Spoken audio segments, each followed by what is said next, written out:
Spanish club Real മാഡ്രിഡിൽ Brazilian super താരം റോഡ്രിഗോയുടെ ഭാവി കുറച്ചു നാളുകളായി അനിശ്ചിതത്വത്തിലാണ്. സാബി അലോൺസോ ക്ലബിന്റെ പുതിയ പരിശീലകനായി ചുമതല ഏറ്റെടുത്തതോടെ റോഡ്രിഗോയ്ക്ക് പ്ലേയിങ് 11-ൽ സ്ഥാനം കിട്ടുന്നത് വളരെ കുറഞ്ഞു. താരത്തെ റയൽ വിൽക്കുമെന്ന അഭ്യൂഹങ്ങളും ഇതോടെ ശക്തമായി. ബുണ്ടസ്ലീഗ ചാമ്പ്യന്മാരായ ബയൺ മ്യൂണിക് ബ്രസീൽ വിങ്ങറെ ടീമിലെത്തിക്കാൻ നീക്കം നടത്തുന്നതായാണ് വിവരം. ലിറോയ്സനെ ഗലത്സറയിലേക്ക് പോയതോടെയാണ് ബയൺ പകരക്കാരനെ തേടുന്നത്. ലിവർപൂളിന്റെ കൊളംബിയൻ അറ്റാക്കർ ലൂയിസ് ഡിയസിനെയാണ് ബയൺ ആദ്യം നോട്ടമിട്ടത്. എന്നാൽ ഡൈസനായും ബയൺ വാഗ്ദാനം ചെയ്ത ഓഫർ ലിവർപൂൾ നിരസിച്ചു.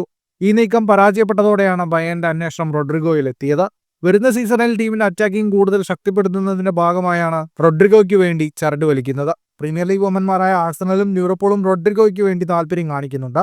2019 ബ്രസീൽ കപ്പ് സാന്റോസ് എഫ്സിയിൽ നിന്നാണ് 24-കാരനായ മുന്നേറ്റ താരം സാന്റിയാഗോ ബെർണബ്യൂവിലെത്തുന്നത്. 270 മത്സരങ്ങളിൽ നിന്ന് 68 ഗോളുകളാണ് താരം നേടിയത്. Saudi pro league club Al നസറും റോഡ്രിഗോയെ ക്ലബിലെത്തിക്കാൻ ശ്രമം നടത്തുന്നുണ്ട്. പോർച്ചുഗീസ് ഇതിഹാസം ക്രിസ്ത്യാനോ റൊണാൾഡോ റോഡ്രിഗോയെ അൽ നസറിൽ എത്തിക്കണമെന്ന് അഭ്യർത്ഥിച്ചതായി റിപ്പോർട്ടുകൾ ഉണ്ടായിരുന്നു. അൽ നസറിലെ വിങ്ങറുടെ അഭാവം റോഡ്രിഗോയിലൂടെ പരിഹരിക്കാനാകുമെന്നാണ് ക്രിസ്ത്യാനോ വിശ്വസിക്കുന്നത്. ഫുട്ബോൾ ലോകത്തെ കൂടുതൽ വാർത്തകൾക്കും വിശേഷങ്ങൾക്കുമായി സ്പോർട്സ് കഫേ സബ്സ്ക്രൈബ് ചെയ്യുക.